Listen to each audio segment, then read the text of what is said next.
Grand Rising, you guys. Today is Friday, November the 13th of 2020. And today's message is structure your time. Sometimes, not even sometimes, in order to become successful, you must structure your time to be more productive throughout the day. There may be times where you may find, oh my gosh, before you begin your work, whether you are an entrepreneur or you work in corporate America or you're in the military, you may say, oh my gosh, I ran out of time.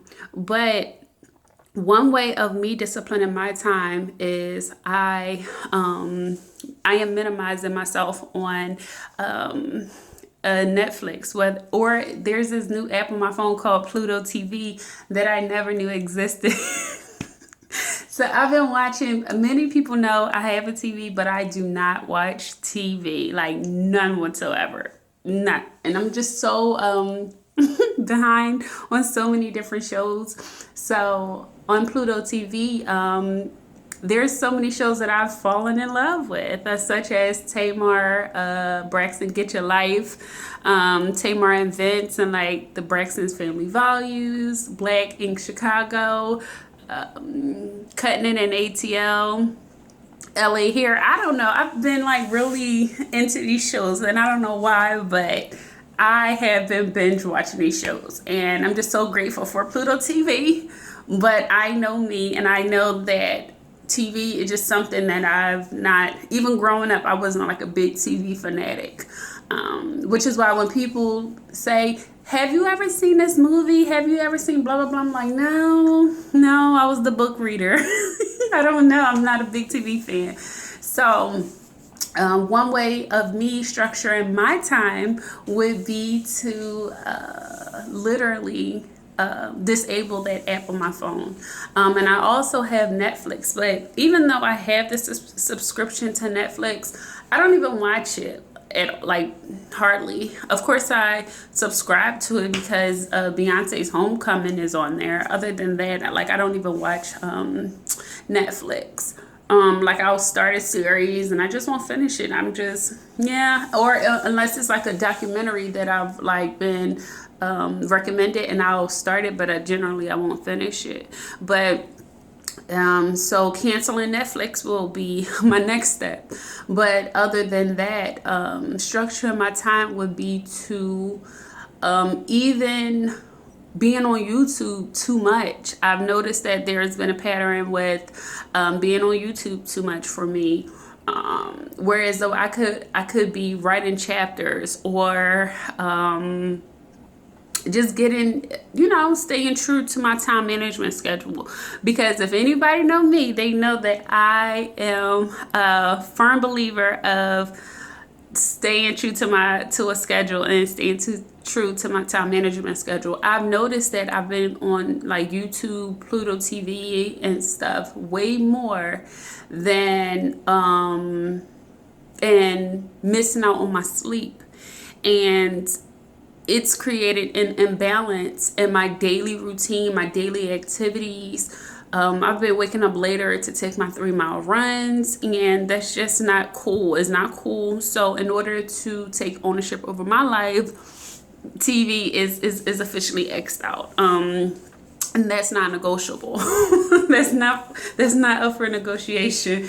But because I have to study. Like I have to study to show myself approved, and there are other things that's more important in my life right now than those TV shows I mentioned. They'll always be there, and if they're not, I promise you I'll be able to find them somewhere on a DVD. But anywho, those are some ways that I'm taking ownership to structure my time. What are some ways that you need to structure your time? Could it be not taking your phone in the bedroom?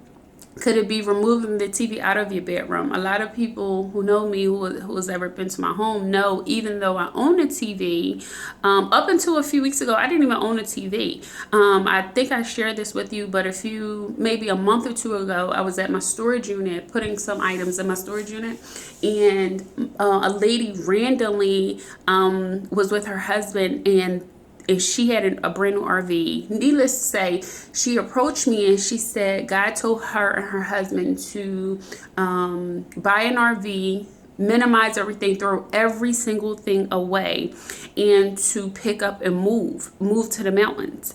And he was going to provide them with all of their needs. And she came into the storage unit where mine was located, and she said, hey, I have some items for you. Would you like them? Because she just shared her testimony with me. And when I went into a storage unit, there was a brand new deep freezer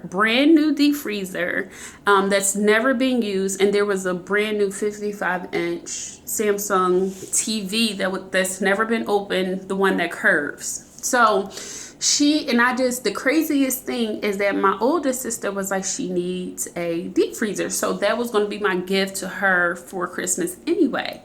And my sister said this on a Sunday. I left my sister's house this Sunday. Tuesday, I was at my storage unit. So this was just so crazy that this happened. So remind you, during my bankruptcy and everything, to my eviction and everything, prior to my bankruptcy, my eviction and everything, I had,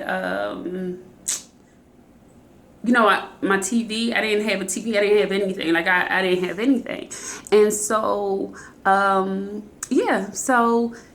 it was just random. So she was telling me how the deep freezer, she ordered the deep freezer back in like February or March or something, whenever COVID first broke the news, and it was on back order for months. So prior to God telling her to pick up and move everything, the deep freezer had just come in while they were, she was called by the people of where she purchased the deep freezer, and they say, hey, your deep freezer is here. And they actually gave her a deep freezer higher than a model that she even purchased, because that was the first thing on stock for them, and better than the model she had purchased. So she then provided me with the deep freezer. It's still on the foam. It's still in a box. It's brand new.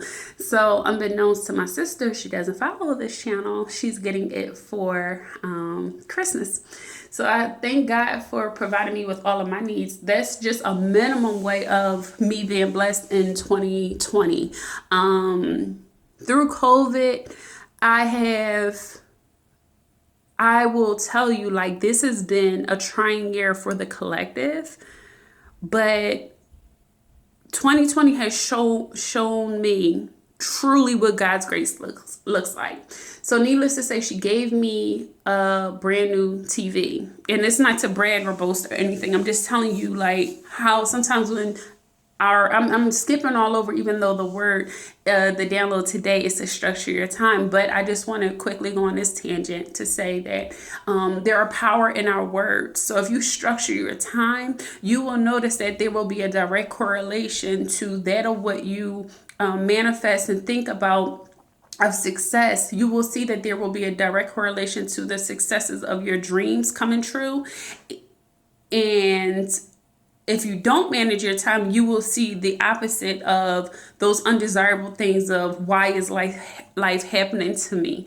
And I am a witness of me not structuring my time, how quickly I'll look at the clock and it's 2:00 in the afternoon. And I'm like, oh my gosh, what did I do on my day off? How did I spend my day? What did I accomplish?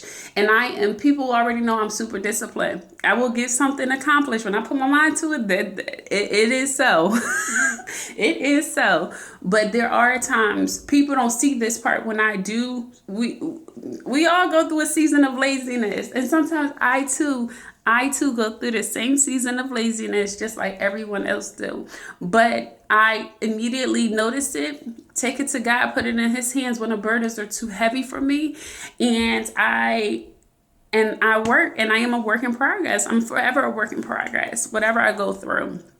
But just know that if you can't take anything from me on this Friday, I ask that you take this time, write down a time management schedule, create a vision board with 49 days left in the year, and start working on them dreams day by day. My goal in 2020 was to develop an intimate relationship with God, but an intimate relationship, and to become more close to him, because I've never truly, I don't know sometimes how, I'm going to be honest, like I really don't know how